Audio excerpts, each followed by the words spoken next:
Hello guys, நீங்கள் முன்னாடி பார்த்த ஆஷிக்கும் இப்போ பார்க்குற ஆஷிக்கும் பல டிஃப்ரென்ஸ் இருக்குல்ல. கொஞ்சம் பேர் என்னை கண்டுபிடிச்சிருப்பீங்க. அப்படி கண்டுபிடிச்சிருக்கவங்களுக்கு நான் சாரி மட்டும்தான் கேட்கணும். பிகாஸ் ஆஃப் ஆல் ஒரு 4-5 இயர்ஸாக ஒருத்தனால எப்படி ஒரே இடத்துல ஸ்டக்காகி நிற்க முடியும்?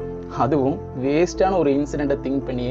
அது போக இந்த 4-5 இயர்ஸாக பிடிச்சி கிடைச்ச வேலையும் போய், என்னோட யூடியூப் சேனலும் போய், என்னோட இன்ஸ்டாகிராம் அக்கௌண்ட்டும் போய், ஆக்சிடெண்ட், ஆங்ஸைட்டி, டிப்ரெஷன், இது போக ஆல்கஹால் அடிக்ஷன் அப்படின்னு சொல்லிட்டு கிட்டத்தட்ட ஒரு 2 or 3 இயர்ஸ் என்னோடது வேஸ்ட்டாகவே போயிடுச்சு.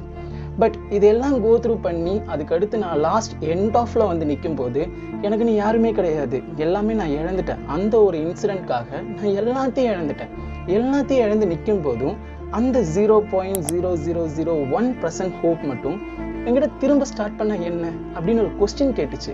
எனக்கு அதுக்கு ஆன்சர் பண்ணணும்னு தோணுச்சு. என்னால் திரும்ப ஸ்டார்ட் பண்ண முடியும், ஆனால் கண்டினியூவாக கொண்டு போக முடியுமா? இன்னைக்கு நான் வீடியோ போடுவேன், நாளைக்கு என்னால் வீடியோ போட முடியுமான்னு கேட்டால் எனக்கு தெரியாது. நாளைக்கு வீடியோ போடணும்னு கேட்டால் எனக்கு தெரியாது. கண்டினியூவாக கண்டென்ட் கிரியேட் பண்ணுவேன்னு கேட்டால் எனக்கு தெரியாது. முன்னாடி போட்ட மாதிரி கண்டென்ட்ஸ் இருக்குமான்னு கேட்டால் எனக்கு தெரியாது. பட் அந்த 0.001% ஹோப் என்கிட்ட சொன்னது என்னன்னா, திரும்ப ஸ்டார்ட் பண்ணி தான் பாரு.